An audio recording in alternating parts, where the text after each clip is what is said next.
So this is where the armistice was signed to get Italy out of World War One. They signed it with Austria, and they've done a great job preserving the entire estate. They have they have a museum on hand to showcase all of the tractors that they've used on site since 1918.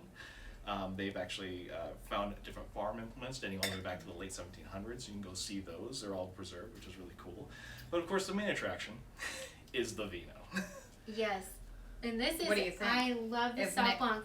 So it's not like crazy California, like grapefruit bomb. It's not New Zealand, like grass bomb. This is old world, like Sauv Blanc. This is, for me, closer to Sancerre.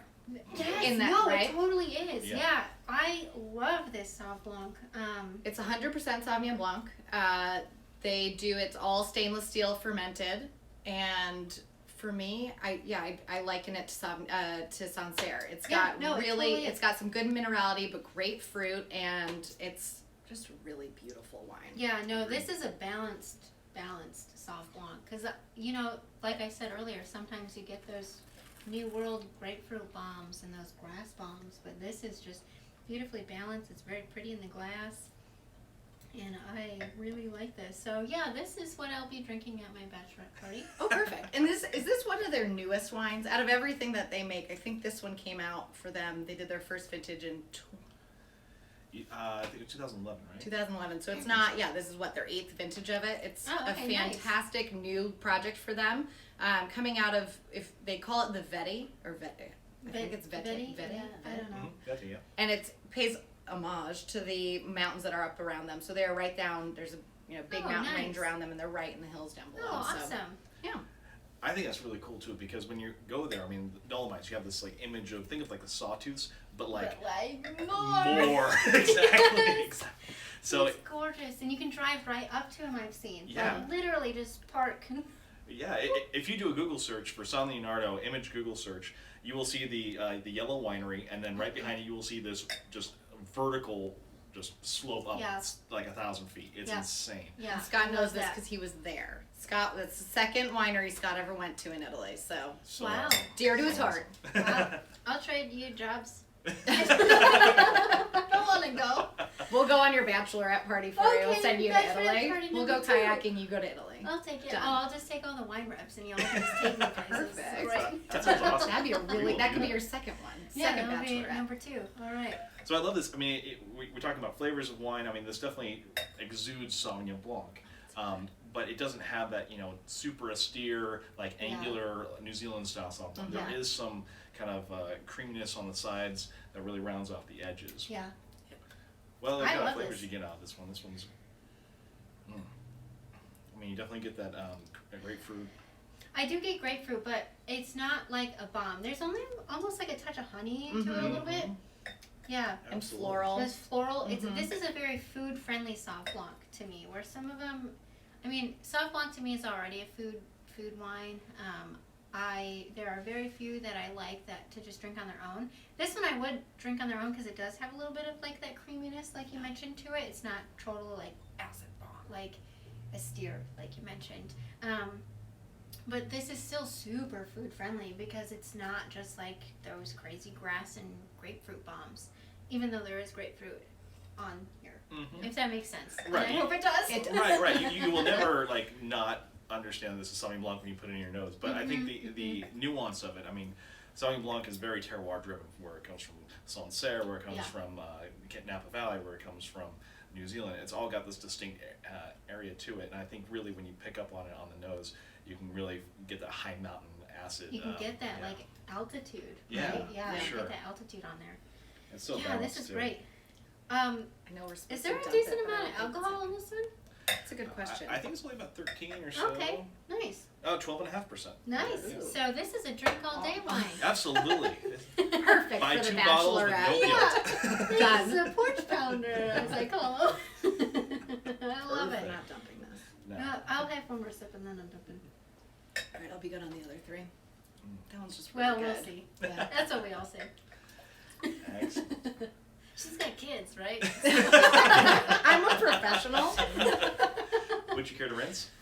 Sauvignon Blanc tends to have a little Sure, strong. yeah, absolutely. There you are. Thanks.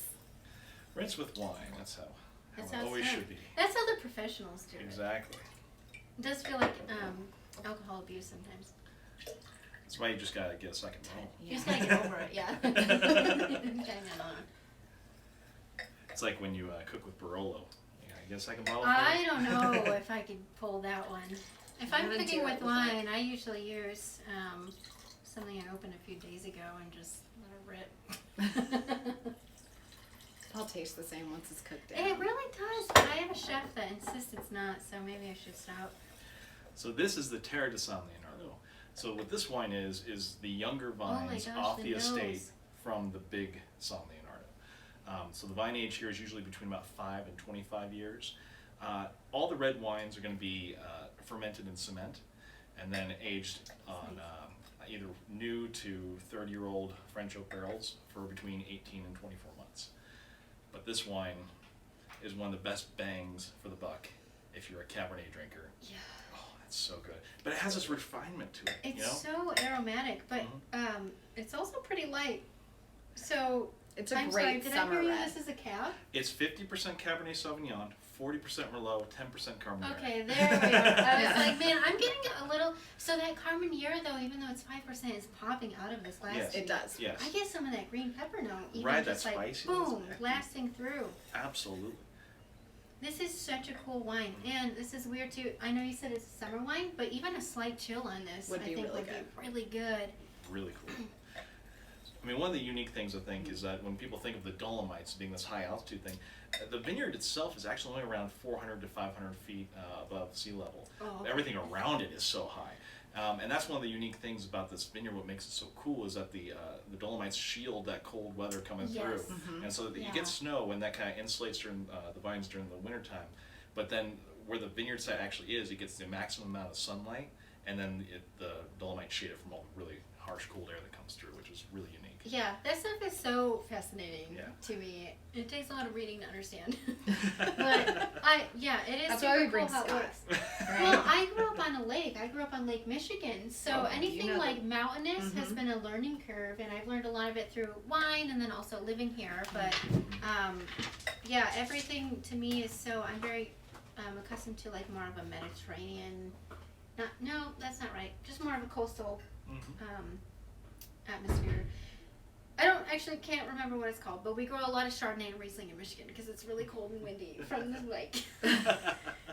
So learning about how the mountains affect the wine is really fascinating to me. Yeah, it makes it so unique. I mean, this is kind of born out of the Super Tuscan tradition. I'm obviously going down Yeah. and talking with Giacomo Taccas and the whole idea of links between Sassicaia has that kind of air of Super Tuscan-ness without actually coming from Tuscany. So it's nice to have this little take on the Super Tuscan idea just in northern Italy.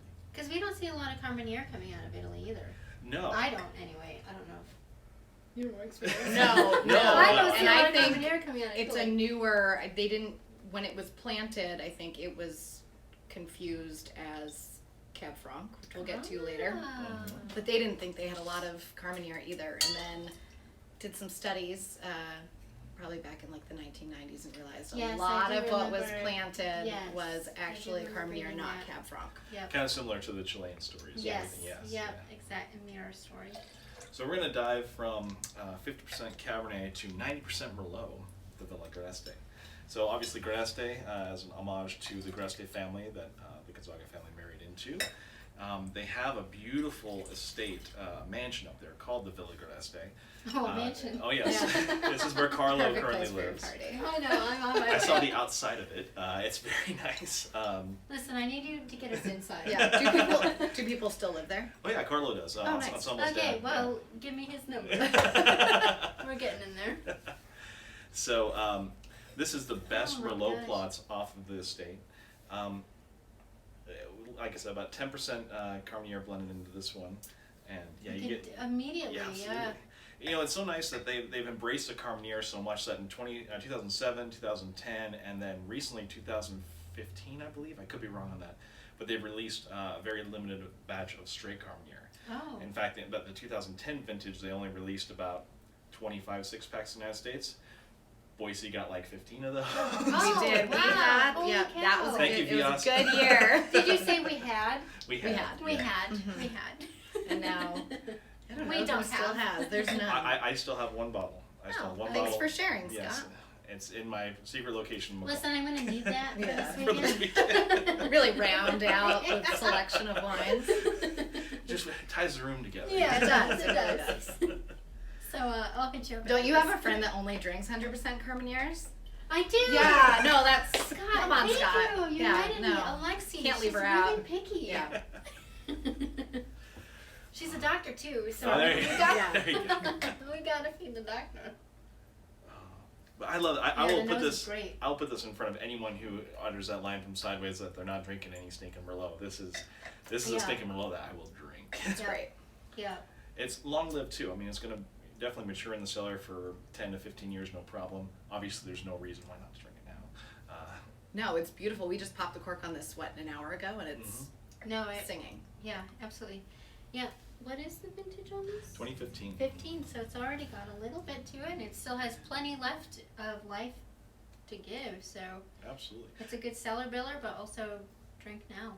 What vintage? Is, oh, this is 16. 16. Okay. This is 19. 19. And then, of course, the big one is 2015. And honestly, I think the Sauv Blanc has a couple of years to go too, if you wanted to. let That it one, they say, and I haven't. We usually it comes in, we drink it, it goes out. Sure. But they say you Sounds could about right. 5 to 10 years on it would Yeah, probably oh be yeah, beautiful. Just absolutely. like a really well made Sancerre, Yeah. you can age it for a while. This is in that same ilk of Yeah, wine. absolutely. I definitely agree. Yeah, this Merlot is great. It's not over like fruit bomb or anything. There's still some acid to it, and the Yeah. Carmenere adds a lot. I mean, one of the interesting things too is that Giacomo Taccas being the consulting winemaker up until the late '90s when he retired, the person who took over that job was his name was Carlo Fiorina, excuse me, and his yeah.